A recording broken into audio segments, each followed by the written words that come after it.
Teatro Piojo was like Chicano political theater, and it kind of followed in the footsteps of El Teatro Campesino, Luis Valdez's Teatro Campesino, and they were a farm workers theater that emerged out of the strikes back then in Delano back in 1965, and they kind of set what the definition of Chicano theater, and lots of college campuses, because of this inspiration of and the success of Teatro Campesino, lots of groups formed, especially in the college campuses. And Teatro del Piojo was just one of probably many because we did go to a couple of national theater or conferences, festivals they call them. And we met lots of people from all over the U.S., all from Chicago, New Mexico, Texas, California, Arizona. But one thing I do remember is that we were the only Northwest one that made it down there. Here in the state of Washington, Were there any other ones, or in Moses Lake, there was Teatro La Vida. Rolando Adame, who's a lawyer now in Yakima, he had that one. In when I came to do my teaching major, around 78, 79, about 78, Gabriel Portugal from Pullman had a theater group. I don't remember their name, but we were way ahead of them because they were doing the campesino stuff that Piojo had done like before 7-8 years before. Yeah, the teatro originated with having the issues of the strikes going on with the farm workers. I think that was the ideology, become a people's theater. When it hit the campus, once it hit the campus, that was still part of the teatro, and especially Teatro Piojo. But we got into more issues, more worldwide issues or national issues happening around, and so that's what you mean. We had already done that because as teatros were being formed, it seemed like they all start from scratch, down to earth.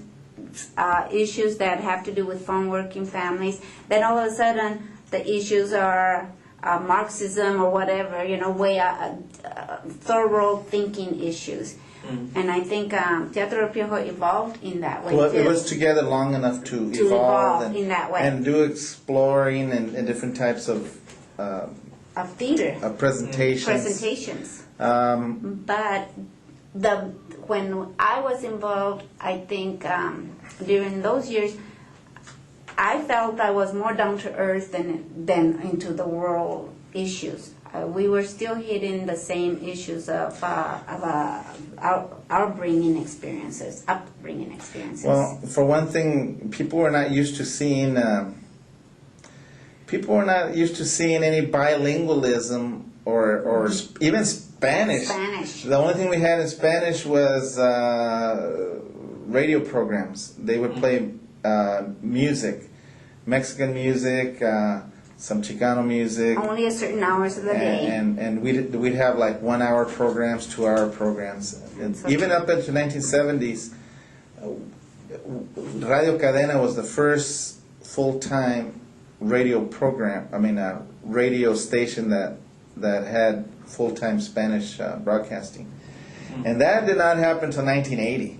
Yeah, in the Tri-Cities there was nothing forever. And so you had these little AM stations that had programas, La Hora Mexicana, and this and that. We were always listening to So when Teatro del Piojo came out, it was like people were very entertained. It was in bilingual. There was this raw nerve that we hit out in the community. And people were just all turned on about it. They were laughing hysterically at the simplest things. And I think it's because they were just so starved. Or It like I said before, and it was issues that they were in their own backyard, so to speak, in their own homes. Issues that they could relate to. They could relate to. Nothing on TV was being addressed that way. Even today, and so even today, you see like George Lopez on TV. La Raza right away. Oh yeah, George Lopez is on. Turn it up. Yeah, because you have that connection. That still those issues are still at home issues that he brings up. So when people saw this, it was like, it was something just new. It was like, I couldn't believe what we just saw here, There was this Mexican talking about stuff that we talk about that we don't want nobody else to hear. And now we're being publicized on it. We're talking about things and, just the name, Teatro del Piojo. Yeah. And everybody said, Piojo, that's a negative name here, you know. Nobody wanted that word out. And it was so vivid as we were growing up because the school year would not start without everybody's heads being checked for piojos. It was kind of like one of those things. But you didn't talk about that kind of stuff. And so when I came on board and I said Teatro del Piojo, God, what a name. Then then I realized the impact of that name. Yeah, so it was something that people remembered. They I think it was not like a household word, but anybody that had anything to do with El Movimiento, even as far away as Idaho and Oregon, because we did go to those places. Utah, we even went to Utah. Yeah, Utah, but I think in Oregon and Idaho, there's people today that remember the Teatro del Piojo, because like I said, there was not too many other groups that we came across. Yeah. We try to begin some in Tri-Cities. We try to get a high school group going. It was me and Ramona Danis, and you got some high school kids going. And then Wapato wanted us to do something to get. But they didn't last. They would perform. We bring them up. We would bring them up to Cinco de Mayo. They perform here at the UW, but they never continue it on their own.